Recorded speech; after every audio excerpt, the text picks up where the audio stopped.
Hello everyone, welcome back to content tutorials. और आज हम लोग कंडीशनल स्टेटमेंट्स देखने वाले हैं। अब तक हम लोगों ने काफ़ी सारी चीज़ें कर ली हैं, जावा में बेसिक कर लिया है। डेटा टाइप्स क्या होते हैं, वेरिएबल्स क्या होते हैं, आपके प्रोग्रामिंग लैंग्वेज क्या होती है, आपके मशीन कोड क्या होते हैं, आपके सब कुछ मैंने बेसिक देख लिया है, ऑपरेटर्स प्रेसिडेंस देख लिया है। तो जो बेसिक हर लैंग्वेज में जो यूज़ होता है, चाहे वो जावा हो चाहे कोई भी लैंग्वेज हो, वो मैंने सिखा दिया है। आज हमारा एक्चुअल प्रोग्रामिंग कॉन्सेप्ट चालू होंगे कंडीशनल स्टेटमेंट्स के साथ। तो अगर आपको बेसिक क्लियर नहीं है तो पहले आप पिछले वीडियोस को रेफर कर लें, उसके बाद यहाँ पे आए, थोड़ा सा आपको अच्छा लगेगा समझने में। और ये कंडीशनल स्टेटमेंट्स इंपॉर्टेंट है हर लैंग्वेज के पर्सपेक्टिव से, सिर्फ जावा के लिए नहीं। अगर आप कोई और लैंग्वेज सीख रहे हैं तो आप इसको देख सकते हैं। तो कंडीशनल स्टेटमेंट्स में क्या है, तो हमारी लाइफ में सब कुछ, चाहे वो कुछ भी हो, कंडीशंस पे आधारित है।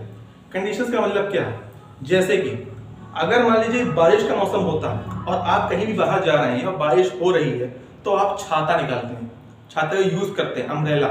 तो मतलब क्या है इसका, जब भी बारिश होगी आप तभी अम्ब्रेला यूज करेंगे, अगर बारिश नहीं होगी तो आप अम्ब्रेला यूज नहीं करेंगे। एक और कंडीशन, जैसे कि अभी कोरोना के काफी मतलब चल रहा है कोविड, तो जैसे कोरोना के केसेस अपने पीक पे आते हैं, फिर बढ़ते हैं, तभी हम लोग अपने मास्क और सैनिटाइजर यूज करते हैं, उसके बाद करते नहीं हैं। एज यूजुअल बता रहा हूँ, बाकी लोग करते हैं अलग बात है, लेकिन मैक्सिमम लोग जब कोरोना बढ़ता है तभी यूज करते हैं मास्क और सैनिटाइजर का।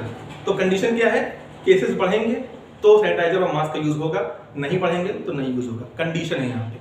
तो चाहे कुछ भी हो, आपका खाना खाने का मन है, आपको बहुत तेज भूख लगी, तो आपके पास दो ऑप्शन होते हैं, या तो आप घर में बना के खा लो या तो बाहर से ऑर्डर कर लो। तो कंडीशन है आपके मूड के ऊपर, बाहर का खाना है या फिर घर का खाना है। तो सब कुछ कंडीशन से बेस्ड होता है। तो कंडीशन हमारी लैंग्वेज में भी होती हैं, प्रोग्रामिंग लैंग्वेज में भी कंडीशन लगाई जाती हैं। जावा हो, चाहे सी हो, चाहे वो C++ हो, चाहे पाइथन हो, कैसी लैंग्वेज हो। अभी लोग पढ़ेंगे जावा में, तो कंडीशंस कैसे लगती हैं। तो अभी मैं सिर्फ एक स्ट्रक्चर लिख रहा हूं आपके सामने कंडीशंस का, देखिए ध्यान से। इफ, यहां पे हम लोग अपनी कंडीशन लिखते हैं और यहां पे अपना ब्रैकेट लगता है, और यहां पे अपना कुछ स्टेटमेंट आता है, और ये एक छोटा सा प्रोग्राम का कोड है। इफ का समझ लीजिए कि इफ का एक इसका एक सिंटेक्स है, इतना हमारा जो भी लिखा है ये एक सिंटेक्स है, ये हम लोग अपने प्रोग्राम में यूज करेंगे। लेकिन जो इसके अंदर लिखा है मैंने कंडीशंस और स्टेटमेंट्स, ये अपने अपने हिसाब से चेंज होती रहेंगी। तो मतलब क्या है इसका, ध्यान से देखिए। इफ के अंदर लिखी कंडीशन, यहाँ पे आपकी कंडीशंस आएंगी, ठीक है। अब या तो आपकी कंडीशन सही होगी या तो आपकी कंडीशन गलत होगी। जैसे मैंने एग्जांपल लिया था बारिश का, तो अगर बारिश होगी या तो नहीं होगी, या तो कंडीशन ट्रू है या तो कंडीशन फॉल्स है, बारिश या तो होगी या तो नहीं होगी। तो यहाँ पे अगर ये कंडीशन ट्रू होती है, इफ के अंदर कंडीशन लिखेंगे, अगर कंडीशन ट्रू हो गई तो तभी ये इस ब्रैकेट के अंदर एंटर होगा और ये स्टेटमेंट जो भी आपने यहाँ पे लिखा है ये आपका एग्जीक्यूट हो जाएगा। और जैसे ही एग्जीक्यूट हो जाएगा तो ये फिर इसके बाद बंद हो जाएगा। तो ये होती है इफ कंडीशन। इसके आगे हम लोग लिखते हैं एल्स। जैसे कि क्या है, हमारे यहाँ कंडीशन क्या है, जैसे मान लीजिए ये बारिश की मतलब कंडीशन लगाई थी मैंने कि बारिश होगी तो ही अम्ब्रेला यूज करेंगे, एग्जांपल दिया था। मान लो अगर बारिश नहीं होगी तो क्या करेंगे, तो कुछ नहीं करेंगे। यहाँ पे भी कोई स्टेटमेंट लगा देते हैं। एल्स का मतलब क्या होता है, देखिए यहाँ पे कि अगर ये कंडीशन है इफ वाली, ये कंडीशन ट्रू होती है तो ये चल जाएगा, एंटर होगा, स्टेटमेंट 1 एग्जीक्यूट हो जाएगा, स्टेटमेंट ये। लेकिन अगर मान लीजिए कि ये कंडीशन सही होती नहीं है, कंडीशन फुलफिल नहीं होती है, तो ये एल्स के अंदर आएगा, इसके अंदर ना जाके ये एल्स पे आएगा। और एल्स में ये जो कंडीशन इसलिए लगाई गई है कि ये नहीं चलेगा तो ये चलेगा, अगर इफ नहीं चलेगा तो एल्स चलेगा, ठीक है। एक चीज ध्यान रखिएगा कि दोनों चीजें नहीं हो सकती, कि आपकी बारिश हो भी रही हो, नहीं भी हो रही हो, तब भी आप छाता लेके जाओगे, चाहे वो ठंड का मौसम हो।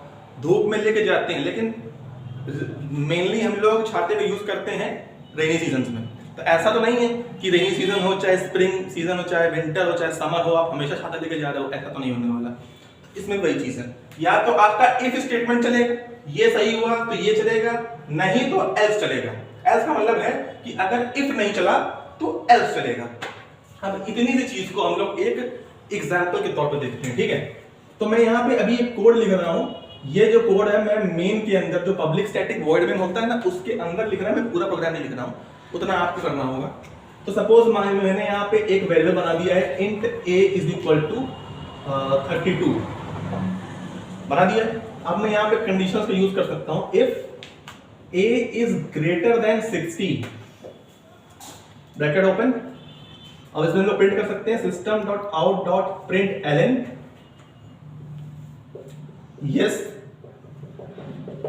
और यहां पे हम लोग एक एल्स लगेगा SOPLN नो। इसका मतलब समझिए क्या लिखा है यहाँ पे कि int a is equal to 32, a के अंदर 32 वैल्यू है। अब यहाँ पे if में ये चेक किया जा रहा है कि क्या a 60 से बड़ा है कि नहीं है। अब आपके सामने सब कुछ है कि ये if तो 60 से बड़ा नहीं है, तो जब ये कंडीशन गलत हो गई है, 32 है, 32 is not greater than 60, condition गलत हो गई है, तो अब ये if इसके अंदर एंटर नहीं होगा, इस ब्रैकेट के अंदर एंटर नहीं होगा, क्योंकि कंडीशन हो गई है गलत। अब क्योंकि if नहीं जब काम करता तब else काम करता है। गलत हो गई कंडीशन, नीचे आए else में कोई कंडीशन लगती नहीं है इसके आगे, जैसे कि if के आगे कंडीशन लगाई है ना हम लोगों ने, तो else में कंडीशन नहीं लगती। else का काम ही यही होता है कि अगर if नहीं काम करेगा तो else काम करेगा, कंडीशन इसके आगे नहीं होती है। अगर कंडीशन गलत हो चुकी है हमारी, तो अब नो प्रिंट होके आएगा। आपका जो आउटपुट है, आउटपुट की विंडो में आपको नो लिख के आएगा प्रिंट, क्योंकि 32। हाँ, अगर ये कुछ ऐसा होता a इज लेस देन 60, तो 32 इज लेस देन 60 है, कंडीशन ट्रू है। अब ये इसके अंदर एंटर होगा, अब ये यस प्रिंट हो जाएगा, यस यहाँ पे आउटपुट में आपका प्रिंट हो जाएगा। अब लेकिन ये इफ में चल चुका है तो ये एल्स में नहीं जाएगा। इफ और एल्स में से एक ही कंडीशन चलती है और एक ही एग्जीक्यूट होता है, या तो सही हो गया तो ये प्रिंट हो गया, अब ये इसके अंदर एल्स के अंदर जाएगा ही नहीं, और अगर इफ गलत हो गया तो एल्स में जाके प्रिंट हो जाएगा। तो दोनों में से कोई एक कंडीशन ही प्रिंट होती है। और अगर आप बात करें जैसे कि क्या एल्स इफ के साथ एल्स लिखना कंपलसरी है, इस पर बात करेंगे हम लोग कंपलसरी है कि नहीं। लेकिन पहले आप इतना जो फॉर्मेट है, और ये एक एग्जाम्पल है, इसे एक बार आप नोट कर लीजिए एग्जाम्पल के तौर पे। तो यहाँ पे एक और एग्जांपल देखते हैं, सिंपल सा एग्जांपल है कि int a is equal to 64, a मैंने 64 स्टोर कर दिया है। अब हम लोग यहाँ पे चेक कर रहे हैं कि a मॉड्यूलस 2 इक्वल टू 0 है कि नहीं। मॉड्यूलस का मतलब सब जानते हैं कि ये हमें रिमाइंडर देगा। अगर हम लोग 64 को 2 से डिवाइड करें तो क्या रिमाइंडर आएगा? रिमाइंडर 0 आएगा। हम सब जानते हैं कि 64 कंप्लीटली डिवाइड हो जाता है 2 से। तो जब ये कंडीशन ट्रू हो गई है कि 0 के बराबर आना ही है, तो यहाँ पे देखिए ये इट इज इवन प्रिंट हो जाएगा। और एल्स में तो यहाँ पे देखिए हम लोगों ने इफ a मॉडुलस 2, अगर ये डिवाइड हो जाता है तो कंडीशन सही है, डिवाइड हो जा रहा है कंडीशन सही है, तो इट इज इवन आपके आउटपुट में प्रिंट हो जाएगा। लेकिन अगर ये कंडीशन गलत हो जाती तो आप एल्स में जाते। तो अभी हम लोग सीधे इफ से ये प्रिंट हो गया है, तो अब इसमें नहीं जाएंगे। इफ और एल्स में से एक ही प्रिंट होगा, एक ही मतलब काम करेगा, दोनों एक साथ काम नहीं करने वाले, ठीक है। अगर मान लीजिए कुछ ऐसा लिखते हैं हम लोग यहाँ पे कि if a modulus 2 not equal to 0, ये नॉट का सिंबल है, नॉट इक्वल टू 0, तो इसका मतलब ये है कि 2 से डिवाइड करने पे कोई रिमाइंडर नहीं आना चाहिए, 0 के बराबर नहीं होना चाहिए। तो ये कंडीशन गलत हो गई है, तो ये कंडीशन गलत हो गई है, तो अब ये प्रिंट होगा नहीं, इसके अंदर जाएगा नहीं, सीधे एल्स में जाएगा। और एल्स में कोई कंडीशन लगी नहीं है। एल्स का काम करना है कि अगर इफ काम नहीं करेगा तो एल्स काम करेगा। इफ ने अपना ड्यूटी छोड़ दी तो एल्स अपना काम निभाएगा, तो एल्स में अब इट इज ऑड प्रिंट हो जाएगा इस कंडीशन के हिसाब से। लेकिन हमारी ओरिजिनल कंडीशन यही थी कि if a modulus 2 equal to 0 है तो ये इवन प्रिंट हो जाएगा, ये काम नहीं करेगा। तो ये भी एक एग्जांपल है, इसे भी आप नोट कर लीजिए।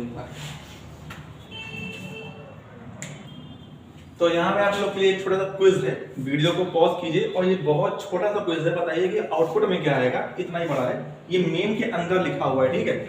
यहाँ पे ये जो ब्रैकेट शुरू हो रहा है, इसका मतलब ये है कि मेन से स्टार्ट हो रहा है, मेन यहाँ पे एंड हो रहा है, ठीक। तो इतना पहले एक बार पॉज करके करिए इसको। तो अब तक आप लोगों ने ट्राई कर लिया होगा। तो इसमें देखिए क्या होगा, नम इज इक्वल टू 52 है, कंडीशन हमारी क्या है कि num is greater than 100, 52 is greater than 100। तो इसमें आउटपुट क्या आने वाला है प्रोग्राम में? तो कंडीशन तो गलत हो गई है, कंडीशन तो गलत है, तो इसके अंदर जाएगा नहीं। तो आउटपुट क्या आएगा? कुछ प्रिंट होगा आउटपुट में। तो अगर कई लोगों ने अगर इसमें कुछ प्रिंट करवाने की कोशिश करी है तो गलत किया आप लोगों ने। लेकिन अगर आपने कुछ भी करी तो उसमें प्रिंट नहीं होगा, कोई भी आउटपुट नहीं आने वाला इसमें। ये खाली विंडो पड़ी रहेगी, ऐसे कुछ नहीं आने वाला, कोई डिस्प्ले नहीं होगा यहाँ पे, तो इसका आउटपुट कुछ नहीं आएगा। लेकिन अगर हम लोग क्या करते, यहाँ पे इफ के साथ साथ एक एल्स लगा देते, एल्स और एल्स में कुछ ऐसा कर देते कि SOPLN और कुछ भी प्रिंट करा देते, कुछ भी समझ लीजिए यस करा दिया हम लोग यहाँ पे।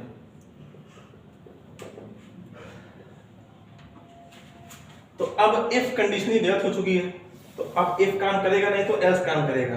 तो एल्स में सिंपल यस प्रिंट होके आ जाएगा यहाँ पे इस कंडीशन के हिसाब से। अब अगर ये कंडीशन ट्रू होती, मतलब कि ऐसे कुछ कर देते इसको, अब तो कंडीशन ट्रू है, 52 लेस देन 100 है, तो अब सीधे सीधे ये नम की वैल्यू क्या है 52, तो 52 यहाँ पे प्रिंट होके आता। तो एक चीज ध्यान रखिएगा कि इफ के साथ हमेशा एल्स आए ऐसा कंपलसरी नहीं है, इसे आप नोट कर लीजिए। इंपॉर्टेंट नोट है कि it is not necessary that else always come with if. If अकेला भी हो सकता है और एल्स ऐसा नहीं कि एल्स अकेला हो जाए, नहीं, एल्स तो हमेशा इफ के साथ आएगा ही आएगा। लेकिन ये जरूरी नहीं है कि इफ भी एल्स के साथ आए, एल्स कभी अकेला नहीं आ सकता, एल्स हमेशा इफ के साथ ही आएगा।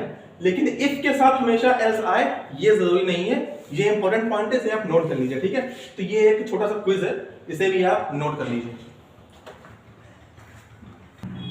तो हम लोगों ने कुछ क्विज़ देख लिए थे यहाँ पे, अब कुछ एक्सटेंशन देखते हैं। एक्सटेंशन मतलब कि इफ एल्स के साथ और भी कुछ आता है इसमें। जैसे अभी हम लोग नॉर्मल अपना सिंटैक्स लिखते हैं कि इफ, यहाँ पे हमारी कंडीशन आ गई, कंडीशन जो कुछ भी है। अभी तक हम लोगों ने एग्जांपल्स देखे हैं उसमें कंडीशन सिर्फ एक ही आ रही थी। तो सपोज मान लीजिए कि आपके साथ ऐसा कुछ हो रहा है कि आपको 2-3 कंडीशन चाहिए, मतलब कि एक से ज्यादा कंडीशन या फिर 2 से ज्यादा कंडीशन आपको चाहिए।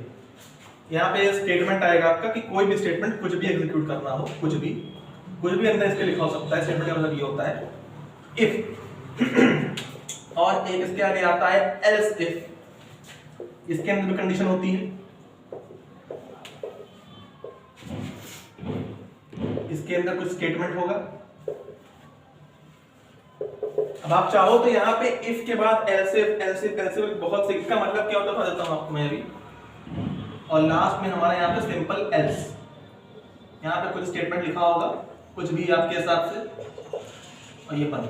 मतलब क्या है इसका? अभी तो हम लोग क्या कर रहे थे हम लोग कि इसमें ऐसा हो रहा था कि हमारी एक कंडीशन इफ सही हुई तो सीधा हम लोग का इफ सही हुआ तो स्टेटमेंट ये वाला जो इसके अंदर लिखा है ब्रैकेट के अंदर, ये एग्जीक्यूट हो जाता। लेकिन मान लीजिए कि इफ सही ना होता, इफ कंडीशन फॉल्स हो गई तो वो एल्स वाला प्रिंट करता है। लेकिन अगर आप चाहते हैं कि हमारे प्रोग्राम में 2-3 कंडीशंस, मतलब कि 2 से ज्यादा कंडीशंस हैं कि इफ ना चले तो एल्स इफ वाला चले, एल्स इफ ना चले तो एल्स वाला चले। अब इसके ऐसा नहीं कि हम लोगों ने इफ के साथ एक ही एल्स इफ लगाया है तो एक ही आता है, नहीं, इफ के बाद एल्स इफ लगाइए, एल्स इफ के बाद एक और एल्स इफ लगा दीजिए, उसके बाद एक और एल्स इफ लगा दीजिए, अनलिमिटेड टाइम लगा सकते हैं एल्स इफ, लास्ट में एक एल्स लगा सकते हैं यहाँ पे, ठीक है। तो इसको समझाने के लिए, इतना ही समझाने के लिए आपको एक एग्जांपल लगा के समझाता हूं मैं। एग्जांपल तो जैसे कि मेन जो हम लोग अंदर लिखने वाले हैं int a is equal to, मान लीजिए कुछ भी 20 कर दिया हम लोगों ने, ठीक है, 20 है ये। और अब कंडीशन लगाते हैं कि if a less than 10 SOPLN, यहां पे प्रिंट हो जाए लेस देन 10। एल्स इफ का मतलब क्या होता है आपको यहां पे समझ में आ जाएगा। Else if a equals 20, system dot out dot println it is 20, और अब इसके बाद लास्ट में else system dot out dot println nothing. इसका मतलब क्या है? प्रोग्राम के सामने लिखा हुआ है int a is equal to 20। अब 20 है, कंडीशन चेक होगी सबसे पहले ये वाली, a लेस देन 10, क्या कंडीशन सही है? नहीं, सही नहीं है, तो ये इसके अंदर नहीं जाएगा, इसमें आएगा एल्स इफ में। a इक्वल्स 20, इसका मतलब ये होता है कि चेक किया जा रहा है क्या a की वैल्यू 20 है कि नहीं। इसका मतलब होता है कि a की वैल्यू 20 हम लोगों ने सेट कर दी है। इसका मतलब होता है कि a की वैल्यू चेक की जा रही है कि ये 20 है कि नहीं। तो यहाँ पे चेक किया गया, कंडीशन सही है, 20 है, तो इट इज 20 प्रिंट हो जाएगा। आउटपुट में आपका आउटपुट यहाँ पे इट इज 20 आके प्रिंट हो जाएगा। और जब ये कंडीशन सही हो गई है तो अब ये एल्स में नहीं जाएगा। एक चीज ध्यान रखिएगा, चाहे आप if else if else if else if करके कितना यूज कर लो, कंडीशन अगर उन सभी में से, मान लीजिए आपने 5 बार एल्स इफ का यूज किया प्रोग्राम में, तो अगर उनमें से कोई एक कंडीशन ट्रू होगी तो वही प्रिंट होगा, बाकी कंडीशंस को वो चेक भी नहीं करेगा। स्टार्टिंग में चेक करेगा, अगर मान लीजिए हमारी कंडीशन यहीं पे सही हो जाती, जैसे अगर मैं इसको यहाँ पे कर देता 9 कर देता मैं, अब स्टार्टिंग में ही एक a इज लेस देन 10 सही है, लेस देन 10 वहां पे प्रिंट हो जाएगा, यहां पे आपका प्रिंट हो जाएगा लेस देन 10।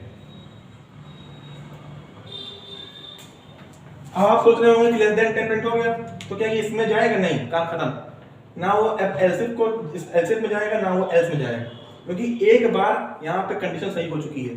एल्सिफ का काम इतना है कि आपके पास अगर बहुत ज्यादा कंडीशन है, मान लीजिए एक और कंडीशन बढ़ा देते हैं यहाँ पे एल्सिफ करके, a इज ऐसे मान लीजिए कि आपका यहाँ पे हम लोग इसको कर देते हैं 20 कर देते हैं अपने एग्जांपल के हिसाब से, और a is greater then 10 and a is less than 30।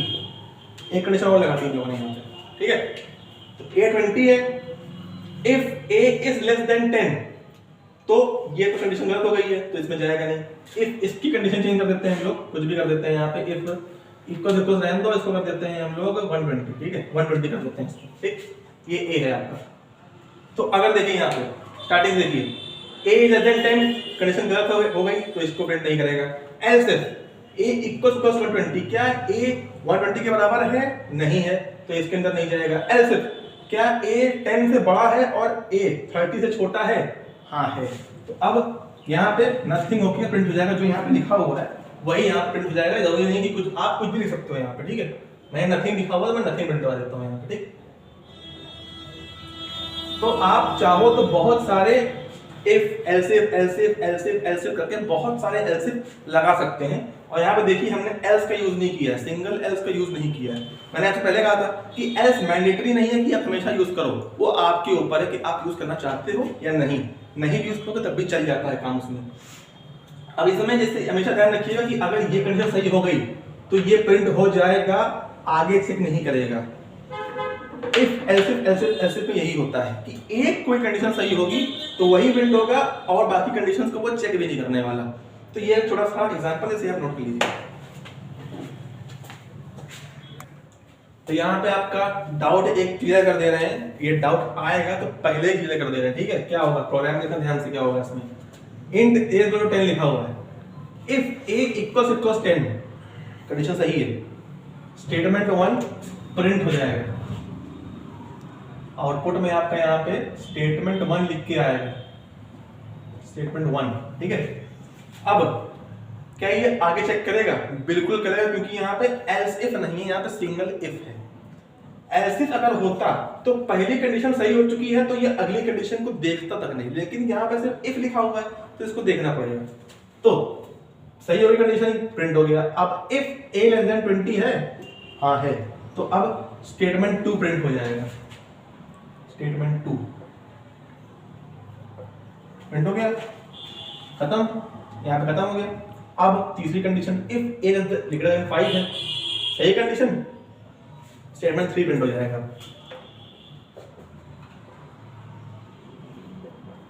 इसमें आपको सिर्फ इतना ध्यान रखना है हमेशा कि अगर मल्टीपल इफ लिखे हुए हैं, मल्टीपल सिर्फ इफ लिखे हुए हैं, तो वो सभी कंडीशन को चेक करेगा और जो आपने अंदर करवाया है ब्रैकेट के वो वहां पे आपको रिफ्लेक्ट होके आएगा। लेकिन अगर आप यहीं पे सबके आगे एल्स लगा दो, तो अब पहली कंडीशन जब सही हुई थी, ये सही कंडीशन स्टेटमेंट 1 प्रिंट हो गया, तो अब बाकी को चेक भी नहीं करेगा, तो बस आपका आंसर जो है सिर्फ स्टेटमेंट 1 ही मिलेगा आपको। स्टेटमेंट ये इसको चेक ही नहीं करेगा, क्यों? क्योंकि इफ एल्सिफ एल्सिफ कितनी बार भी लिख दो आप, एक बार कोई कंडीशन सही होगी तो वो उसी को ढूंढेगा, वही प्रिंट कर देगा, आगे वो जाएगा ही नहीं, इसको वो चेक ही नहीं करेगा। इसके होने के बाद सीधा सीधा प्रोग्राम आपका लास्ट पे पहुंच जाएगा, वो इसको और इसको चेक ही नहीं करेगा। ये होता है एल्सिफ और इफ में अंतर, तो इसे आप एक बार नोट कर लीजिए, इंपॉर्टेंट है। तो काफी हम लोगों ने समझ लिया है इफ एल्स एल्सिफ के बारे में। अब कुछ क्वेश्चन उससे रिलेटेड कि आपको करने होंगे, इसे एक बार पहले खुद ट्राई करिए, इसको नोट करिए, एक बार खुद ट्राई करिए इसको, और फिर मैं समझाता हूँ इसको। तो अब इसको देखिए क्या कैसे करना है। तो मैं पूरा प्रोग्राम नहीं लिख रहा हूँ, मैं सिर्फ मेन के अंदर के पार्ट लिख रहा हूँ, बाकी पार्ट आपके फुल लिखने होंगे। तो write a program to find greatest of 4 numbers, 4 numbers में से सबसे बड़ा नंबर कौन सा है ये हमें निकालना है। तो काम करते हैं हम लोग, 4 नंबर्स को स्टोर कर लेते हैं। Int a is equal to 10, b is equal to 20, c is equal to 30 और d इज इक्वल टू 40। तो हमने 4 नंबर अपने a b c d variables में स्टोर कर लिए हैं।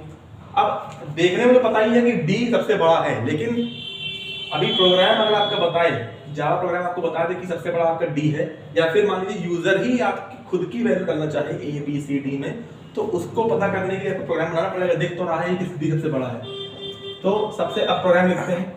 कंडीशन शुरू होती है यहाँ से इफ। अगर हम लोग को चेक करना होगा कि इनमें से कौन सबसे बड़ा है, तो कैसे चेक करोगे? सबसे पहले क्या करोगे? a उठाओगे, a b c d 4 variable अपने पास, सबसे पहले a उठाओगे और लाइन से सबसे चेक करोगे कि क्या a b से बड़ा है, क्या a c से बड़ा है, क्या a d से बड़ा है। अगर कंडीशन सही होगी, मतलब कि a b से बड़ा हो जाए, c से बड़ा हो जाए और d से भी बड़ा हो जाए, तो आपका a सबसे लार्जेस्ट नंबर होगा। तो कंडीशन लगाएंगे कि if a greater than b and a greater than c and a greater than b। तो ये आपका कंडीशन लग गया यहाँ पे SOPLN, a इज ग्रेटेस्ट। अगर ये कंडीशन सही होती है तो a इज ग्रेटेस्ट प्रिंट होकर आपके सामने आ जाएगा आउटपुट में। ये पहली कंडीशन हो गई कि अगर a b से बड़ा हो जाए और साथ में a c से बड़ा हो जाए और साथ में a d से भी बड़ा हो जाए, तो a आपका लार्जेस्ट नंबर है। ठीक है, अब मान लेते हैं कि एक कोई कंडीशन इसमें फेल हो गई। अभी आपको दिख रहा है कि a b से बड़ा तो नहीं है, तो कंडीशन गलत हो गई है, तो ये तो होगा नहीं। अब एल्स इफ में लिखते हैं। तो अब हम लोग देखते हैं कि हम लोग मान लेते हैं कि b सबसे बड़ा है, तो चेक करेंगे b greater than a and b greater than c and b greater than d। तो अगर ऐसा कुछ होता है तो SOPLN b इज ग्रेटेस्ट।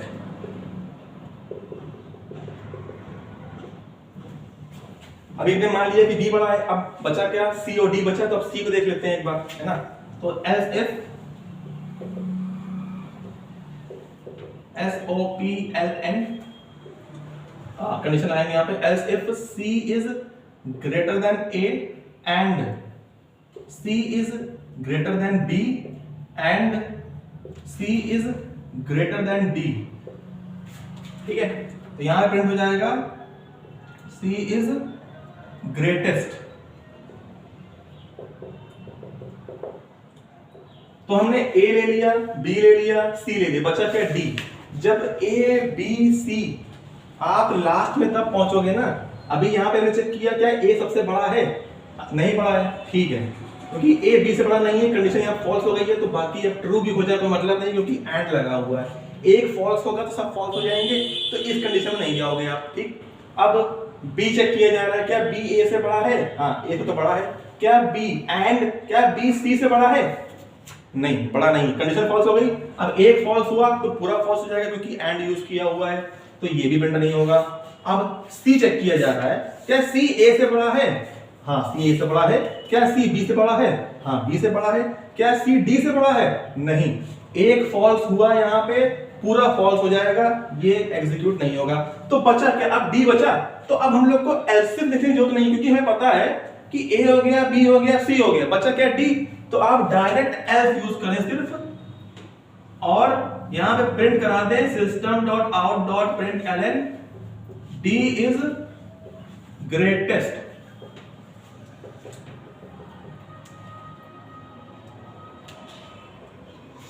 क्योंकि हमें पता है कि हम लोगों ने a को चेक कर लिया है, b को चेक कर लिया है, c को चेक कर लिया है, बचा क्या? d। जब a किसी से बड़ा नहीं है, b किसी से सबसे बड़ा नहीं है, c सबसे बड़ा नहीं है, तो आखिर में बचा कौन सा? d। तो अल्टीमेटली d ही सबसे बड़ा होगा। तो उसके लिए हमें लिखना नहीं पड़ेगा यहाँ पे कि else if d is greater then a, d greater than b, greater than c, लिखना नहीं पड़ेगा। क्योंकि क्या है कि a भी बड़ा नहीं है किसी से, b भी बड़ा नहीं है किसी से, सी भी बड़ा नहीं है किसी से, तो ultimately D is the largest ना, तो हम लोगों ने डायरेक्ट यहाँ कर दिया। चले कैसे प्रोग्राम, ये चेक किया कंडीशन, ये कंडीशन कहीं फॉल्स हो गई तो ये प्रिंट नहीं होगा, फिर ये चेक किया गया, ये फॉल्स हो गई तो ये प्रिंट नहीं होगा, ये चेक किया ये भी फॉल्स हो गई तो ये प्रिंट नहीं होगा। तो जब सब कुछ फॉल्स हो गया तो एल्स में कुछ नहीं, यहाँ चेक नहीं करना, हम लोग सीधे प्रिंट करा दिया D is greatest, direct print करा दिया हम लोगों ने। जब सब कुछ, हमने कहा था कि जब इफ काम नहीं करेगा तो एल्स काम करेगा। इफ सब में है, इफ यहाँ पे भी है, इफ यहाँ पे भी है, इफ यहाँ पे भी है, भले वो एल्स मिक्स साथ लिखा हो लेकिन इफ तो है। तो मैंने कहा था कि अगर इफ कोई भी काम नहीं करेगा तो अगला एल्स काम करेगा, तो यहाँ पे एल्स काम कर रहा है, तो आपका आउटपुट में लिख के आएगा डी इज ग्रेटेस्ट, यहाँ पे मिलेगा आपको डी इज ग्रेटेस्ट, ये आपका आउटपुट आएगा। सिंपल सा प्रोग्राम है, इसे एक बार आप नोट कर लीजिए। तो एक क्वेश्चन आपके लिए है ये, इसे रीड कर देता हूं मैं। Write a program to check whether the student is pass और fail if he got below 40% in all subjects and if he got below 33 out of 100 in any of PCM, मतलब फिजिक्स, केमिस्ट्री और maths.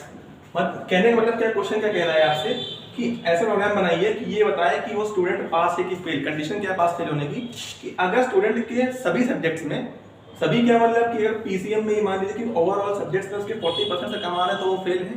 और अगर ऐसा हो रहा है कि फिजिक्स, केमिस्ट्री या मैथ्स में से किसी एक सब्जेक्ट में ऐसा हुआ कि वो लेस देन 33 मार्क्स आ रहे हैं उसके, तो भी वो फेल माना जाएगा। तो इसी कंडीशन के हिसाब से प्रोग्राम बनाया जाएगा। तो चलिए देखते हैं इसको। तो हम लोग सबसे पहले मार्क्स स्टोर कर लेते हैं, टोटल मार्क्स। इफ क्या बनाएंगे,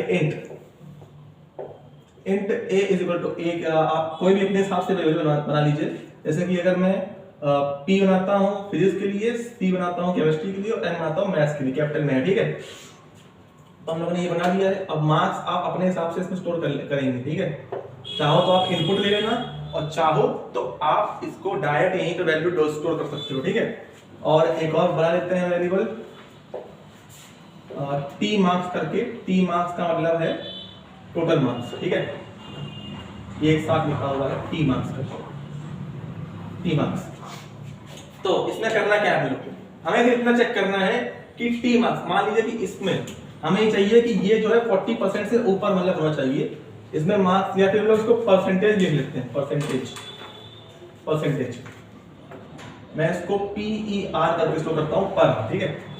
अब चेक करेंगे if PER is less than 40, मतलब ये परसेंटेज है, परसेंटेज की वैल्यू आप डाल लीजिए, 40 लिख दीजिए, या फिर कुछ भी, कोई भी वैल्यू। इफ पर 40 एंड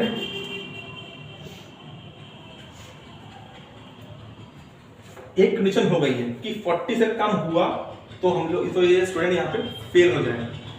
हम लोग चाहें तो इसको अलग अलग लाइन में कर सकते हैं कि इफ एल्स इफ, मैं आपको एक ही लाइन में करके बता रहा हूँ, एंड और का यूज करके, एंड और यूज करके बता रहा हूँ। तो पीसीएम में क्या कंडीशन है अपनी कि फिजिक्स या फिर केमिस्ट्री या फिर मैथ्स में किसी भी एक स्टूडेंट के मार्क्स अगर नीचे आ गए, ठीक है, मतलब कि 30 से नीचे आ गए, 36 नीचे आ गए, तो P लेस देन 33। और इसमें हम लोग यहाँ पे से यहाँ पे हम लोग बताएंगे फेल के लिए, हम लोग ये कंडीशन पास के लिए लिख रहे हैं, हम लोग फेल के लिए लिख रहे हैं। तो इनमें से कोई एक कंडीशन भी ट्रू हो जाती है, मतलब पर इज लेस देन 40, ये ट्रू हो गया तो भाई साहब दोनों को ट्रू होना पड़ेगा यहाँ पे। हालांकि तो अगर P इज लेस देन 33, तो अगर फिजिक्स में 33 से कम मार्क्स आए तो यहाँ पे और यूज, क्योंकि हमें केमिस्ट्री लिखना है और मैथ्स भी लिखना है, तो हम लोग यहाँ पे और यूज करें या फिर एंड यूज करें। तो चलिए आपको दिखा देते पहले, अगर एंड यूज करेंगे तो क्या होगा, C less than 33 and M less than 33। यहाँ पे थोड़ा देख लेना, आप थोड़ा चिपका दिया मैंने। तो कंडीशन देखो ध्यान से क्या हो रही है कि अगर परसेंटेज अगर 40 से कम आए, अगर आते हैं तो, और एंड ये भी कंडीशन देखनी होगी, इनमें से कोई कंडीशन अगर फिजिक्स में 33 से कम हो गए या फिर केमिस्ट्री में कम हो गए, इसमें आपको पता है कि अगर कोई, इसमें हम लोग और यूज करेंगे ज्यादा बेहतर लगेगा आपको। और यूज करते हैं, थोड़ा सा पास में ले आता हूँ, ये क्लियर दिख रहा है आपको। ये और केमिस्ट्री लेस देन 33 और ये भी और मैथ्स लेस देन 33। तो देखो अगर परसेंटेज 40 से कम हुए तो डायरेक्ट, क्योंकि ये ट्रू हो गया है, ये कंडीशन ट्रू हो चुकी है, तो हम लोग डायरेक्टली यहाँ अभी इसको देख लेंगे हम लोग कैसे करना है इसको, ठीक है। अब फिजिक्स में 33 से कम आए तो ये अगर ट्रू हो गया तो ये ट्रू हो गया, तो अगर बाकी अगर इनमें से कोई फॉल्स भी है तो ये तो पूरा ट्रू ही आएगा, क्योंकि ब्रैकेट लगा दी हमने, ये भी ब्रैकेट बंद करना होगा यहाँ पे। ये अगर कोई एक इनमें से ट्रू हो गया तो पूरा ट्रू हो जाएगा, क्योंकि यहाँ पे और लगा हुआ है। तो एक कंडीशन वाली कोई ट्रू हो गई कि फिजिक्स में या तो 36 कम हो गए, केमिस्ट्री में या तो 36 कम हो गए, या फिर मैथ्स में 33 से कम हो गए, तो फिर स्टूडेंट फेल हो जाएगा। तो हमें डायरेक्टली अब यहाँ पे भी आप और यूज कर सकते हैं इधर भी, कि अगर 40% से नीचे चलेगा मार्क्स परसेंटेज, तो भाई साहब ये ट्रू हो गया है। तो अगर ये इसके बाद अगर फॉल्स भी अगर पूरा है तब तो फिर कोई मतलब नहीं है, क्योंकि ट्रू फॉल्स ओवरऑल कितना आएगा, ट्रू आएगा, क्योंकि बीच में और लगा हुआ है। तो अब हम यहाँ प्रिंट कर सकते हैं SOPLN फेल, ठीक है। और इसके बाद एल्स में क्या होगा, अब या तो तुम पास होगे या तो तुम फेल होगे। अगर तुम फेल नहीं हो रहे हो तो अल्टीमेटली तुम पास ही हो रहे होगे। तो अब हम लोग इफ दोबारा थोड़ी लिखेंगे यहाँ पे कि चेक कर रहे हैं फिर से। अब एल्स फेल नहीं हुए हो तो पास हो गए, तो सिंपल यहाँ पे एल्स लगा के SOPLN यहाँ पे कर दो पास। अब इस प्रोग्राम को वैल्यू के साथ समझते हैं। मैंने आपको स्टेप बाय स्टेप कैसे प्रोग्राम को समझना है वो बता दिया है, ठीक है। गलती करके सीखोगे, अगर बीच में गलती करोगे एंड लगा भी दोगे, प्रोग्राम चलाओगे रन करोगे खुद समझ में आएगा। आप पहले प्रोग्राम बनाओ तो स्टार्टिंग में बनाना चाहिए प्रोग्राम, भले आप गलत बना रहे हो, गलती करके तभी आपके दिमाग में वो फीड होगा कि हाँ हमने गलत किया था, तो आपको ऐसे ध्यान रखना होगा, ठीक है। तो यहाँ पे देखो अब हम लोग कुछ वैल्यू स्टोर कराएंगे यहाँ पे, ठीक है। फिजिक्स में हम लोग स्टोर करवा देते हैं यहाँ पे, अब ये तो हाँ फिजिक्स के लिए है। फिजिक्स में मान लीजिए कि आए हैं आपके 90, केमिस्ट्री में आए हैं आपके 50 और मैथ्स में आए हैं आपके 55, ऐसे करके हमने स्टोर करवा दिया है। और परसेंटेज में पर में हम लोगों ने यहाँ पे 60 करके स्टोर करवा दिया है। ये ओवरऑल परसेंटेज जो लिखा हम लोगों ने ये ओवरऑल सब्जेक्ट्स का, ठीक है। तो ये मत देखना कि परसेंटेज से निकालना नहीं, परसेंटेज निकालना है हम लोग ओवरऑल सब्जेक्ट से, जितने सब्जेक्ट्स आपके हैं। तो अब चेक किए, तो अब हम लोग यहाँ पे केमिस्ट्री 50 स्टोर कर दिया है, अब परसेंटेज में 60 स्टोर है, ठीक है। तो अब लोग चेक करने वाले हैं कैसे क्या होने वाला है। देखो यहाँ पे ध्यान से चेक कर रहे हैं, परसेंटेज लेस देन 40, तो 60 लेस देन 40 तो है नहीं, कंडीशन हो गई यहाँ पे फॉल्स। अब आगे चेक करेंगे और लगा है बीच में, ठीक है। तो फिजिक्स में लेस देन 33 है आपके, नहीं है, फॉल्स। क्या केमिस्ट्री में लेस देन 33 है आपके, नहीं है, फॉल्स। मैथ्स में लेस देन 33 है आपके, नहीं है, फॉल्स। तो ये पूरा फॉल्स, ये भी फॉल्स। तो ये कंडीशन एग्जीक्यूट नहीं होगी, ये चलेगा, कंडीशन फॉल्स हो गई पूरी, तो ये अंदर जाएगा नहीं। तो सीधे यहाँ पे क्या प्रिंट होगा, यहाँ पे सीधे पास प्रिंट होगा आपका, ठीक है। सभी कंडीशंस आपकी यहाँ पे बाकायदा मेट हो रही हैं, पर आपके परसेंटेज 40 से ऊपर है और सब सब्जेक्ट्स में आपके 33 से ऊपर आए हैं, तो आप ओवरऑल पास हो गए हैं। तो अब इनमें से किसी एक में हम लोग चेंजेस कर दें। एग्जांपल के तौर पर केमिस्ट्री में हम लोग कर देते हैं आपके 30 मार्क्स आए हैं, केमिस्ट्री में आपके 30 मार्क्स आए हैं, ठीक है। तो देखो अब क्या होगा, परसेंटेज अगर 40 है जी नहीं, कंडीशन फॉल्स है, ये फॉल्स है पूरा, ठीक, इतना फॉल्स हो गया। अब और के बाद चेक करेंगे, क्या फिजिक्स में आपके 33 से कम है, नहीं, ये आपकी कंडीशन फॉल्स हो गई है। क्या केमिस्ट्री में आपके 33 से कम है, जी हाँ है, यहाँ पे आपकी कंडीशन, यहाँ पे कंडीशन आपकी ट्रू हो गई है। तो अगर अब ये ट्रू हो गई है, यहाँ पे और लगा हुआ है, तो भले अब ये चाहे कुछ भी हो, चाहे फॉल्स हो चाहे ट्रू हो, बीच में एक ट्रू हो गया है, अगर एक भी कोई ट्रू हो गया तो पूरा ट्रू हो जाएगा। और यहाँ पे ये फॉल्स था और यहाँ पे भी और लगा हुआ है, तो इन दोनों में से कोई एक भी ट्रू होगा तो ओवरऑल भी ट्रू हो जाएगा। तो ये कंडीशन ट्रू हो जाएगी, system dot out dot print execute होगा और आपका यहाँ पे फेल प्रिंट होके आ जाएगा।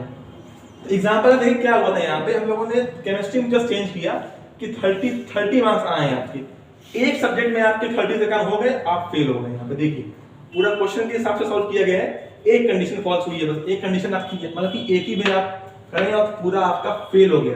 तो कंडीशंस के हिसाब से यहाँ पे काम होगा। मैं प्रोग्राम चाहता तो मैं अलग अलग इफ एल्सिफ कर सकते थे, लेकिन मैंने आपको एक लाइन में करा दिया है और आपको भी कोशिश करनी होगी कि एक लाइन में पूरे प्रोग्राम को इफ एल्स कंडीशंस को समझाना है एंड और का यूज करके, ठीक है।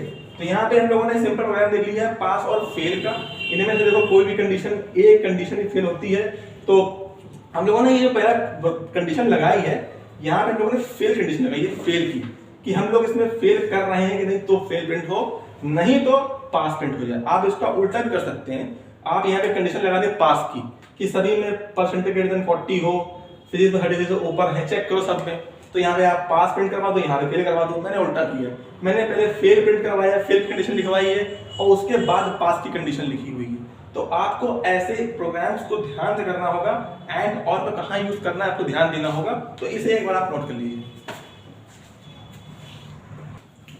तो एक क्वेश्चन और देखते हैं यहाँ पे। ये क्वेश्चन आपके लिए होमवर्क है, इसको मैं नहीं करने वाला, इसको हम लोग नेक्स्ट टाइम पे डिस्कस करेंगे। क्वेश्चन क्या है, write a program to check whether the year is a leap year और नॉट। आपको ऐसा प्रोग्राम बनाना है कि जो ये बता दे कि आपका जो ईयर जो आपने एंटर करवाया या फिर यूजर ने डाला है वो लीप ईयर है कि नहीं। अब लीप ईयर कंडीशन क्या होती है, आप लोगों को सबको पता है कि मान लीजिए कोई भी ईयर है, तो 2020 ही मान लीजिए। अगर आपको चेक करना हो कि ये लीप ईयर है कि नहीं, तो आप सिंपल क्या करते हो, इसको 4 से डिवाइड कर दोगे। अगर ये कंप्लीटली डिवाइड हो गया 4 से तो क्या आता है, और ये 505 आएगा, कंप्लीटली डिवाइड हो गया है। तो आप ऐसे करते हो ना कि कोई भी लीप ईयर उठाया 4 से डिवाइड कर दिया, अगर वो कंप्लीटली डिवाइड हो गया तो वो लीप ईयर है। हम लोग ऐसे पढ़ते हैं, बचपन से पढ़ते जा रहे हैं ऐसा, लेकिन ऐसा नहीं होता। ऐसा होता है लेकिन कुछ कंडीशन इसमें एक्स्ट्रा लगती हैं। वो कंडीशंस क्या है वो आपको बता देता हूँ। मैं आपको भी हिंट बता रहा हूँ, प्रोग्राम कैसे टाइप करना है, कैसे लिखना है, क्या यूज करना है, एंड और कैसे यूज करना है वो आपको सोचना होगा। मैं आपको बस कॉन्सेप्ट समझा रहा हूँ लीप ईयर का। तो इसमें 3 कंडीशन लगती है लीप ईयर में। पहली condition, year is divisible by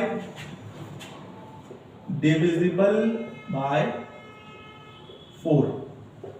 कोई भी साल हो 4 से डिवाइड तो होना ही चाहिए, ये पहली कंडीशन है, ठीक है।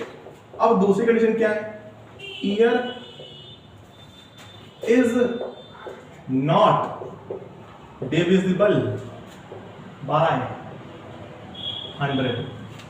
इसका मतलब क्या है, आपका जो साल है वो 4 से डिवाइड हो जाए, ठीक, कोई दिक्कत नहीं। दूसरी कंडीशन क्या है कि आपका जो ईयर है वो 100 से डिवाइड नहीं होना चाहिए। अगर ये 2 कंडीशन मेट हो रही हैं तो आपका वो ईयर लीप ईयर है। एग्जांपल 2020 को ही ले लो, 2020 को ले लो लीप ईयर, ये है था भी लीप ईयर, ठीक है। तो अब ये 4 से डिवाइड हो रहा है, डिवाइड करने का मतलब है कि रिमाइंडर 0 ना आना चाहिए, ये आपको ध्यान देना है। चेक करने का मतलब है कि आपको इसमें मॉड्यूलस ऑपरेटर यूज करना पड़ेगा अपने प्रोग्राम में, इसका यूज करना पड़ेगा। तो ये चेक करने के लिए होता है कि कोई भी नंबर किसी नंबर से डिवाइड हो रहा है कि नहीं। तो ये चेक करना है क्या 4 से डिवाइड होता है कि नहीं। 4 से डिवाइड हो रहा है, बिल्कुल हो रहा है। क्या ये नंबर, क्या ये साल 100 से डिवाइड हो रहा है। डिवाइड होने का मतलब है कि रिमाइंडर 0 आ रहा है कि नहीं। जब आप डिवाइड करोगे ना तो इसका रिमाइंडर 2 आएगा डिवाइड करने के बाद। तो ये कंप्लीटली डिवाइड नहीं हो रहा है। और कंडीशन में हमारी यही है, year is not divisible by 100, 100 से डिवाइड ना हो। तो दोनों कंडीशन मेट हो गई है, 4 से डिवाइड हो रहा है, 100 से डिवाइड नहीं हो रहा है। तो 2020 हमारा लीप ईयर है, ठीक है। अब आपको एक और एग्जांपल के तौर पर समझाते हैं। जैसे अगर मान लीजिए ऐसा कुछ होता है कि आपका जो साल है वो 4 से डिवाइड हो जाए और 100 से भी डिवाइड हो जाए। जैसे एग्जांपल आपको समझाऊं, जैसे 1700, जैसे 1700 एग्जांपल लो, ये भी कोई साल रहा होगा, 1700 कोई साल रहा होगा। तो ये 4 से डिवाइड हो रहा है, रिमाइंडर 0 आएगा, बिल्कुल आएगा, 4 डिवाइड हो जाएगा। तो क्या ये 100 से डिवाइड हो रहा है? जी हाँ, हो रहा है। तो क्या ये लीप ईयर नहीं है?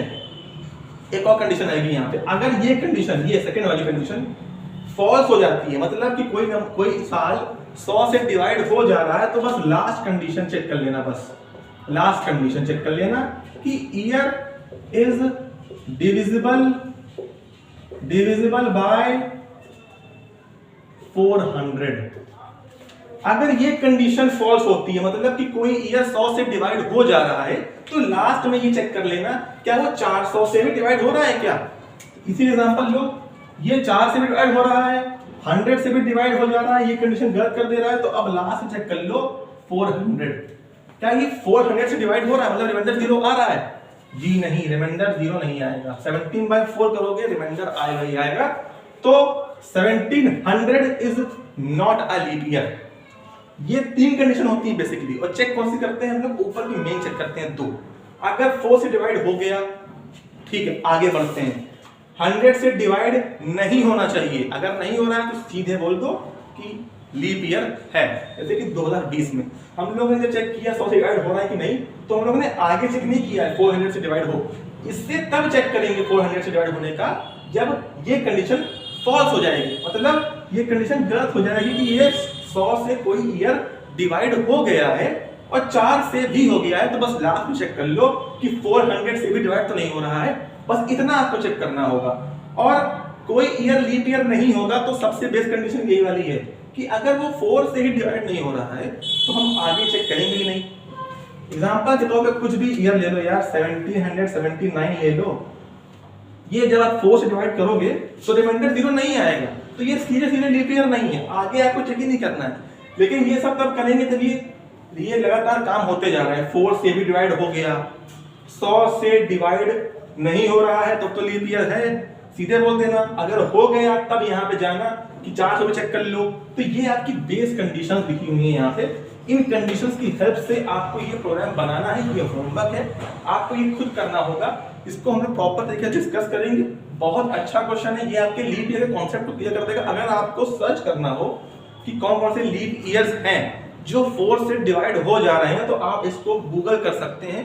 ऐसे 1700, 1900 बहुत से ईयर्स मिलेंगे जो 4 से डिवाइड होने के बावजूद लीप ईयर नहीं। तो आप कुछ रिसर्च करिएगा इसमें गूगल पे और इसे एक बार खुद ट्राई करिएगा। टिल देन आप क्वेश्चन प्रैक्टिस करिए, जो मैंने करवाया उसको ध्यान रखिएगा, कोडिंग करिए।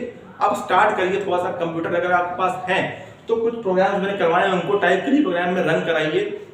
अगर आप चाहते हैं कि आपको हम लोग ये भी सिखाएं कि कैसे प्रोग्राम को रन करना है, कौन सा कंपाइलर, कौन सा कौन सा IDE इंस्टॉल करनी है, किसमें प्रोग्राम टाइप करना है, ब्लूजे है, VS कोड है, तो वो भी हम आपको सिखा देंगे। बस कमेंट करके बताइए कि आपको क्या रिक्वायरमेंट है, हम आपको उसको रिजॉल्व करेंगे। तो टिल देन थैंक यू, और लाइक शेयर कमेंट कर दीजिएगा और सब्सक्राइब भी जरूर कर दीजिएगा। Thank you.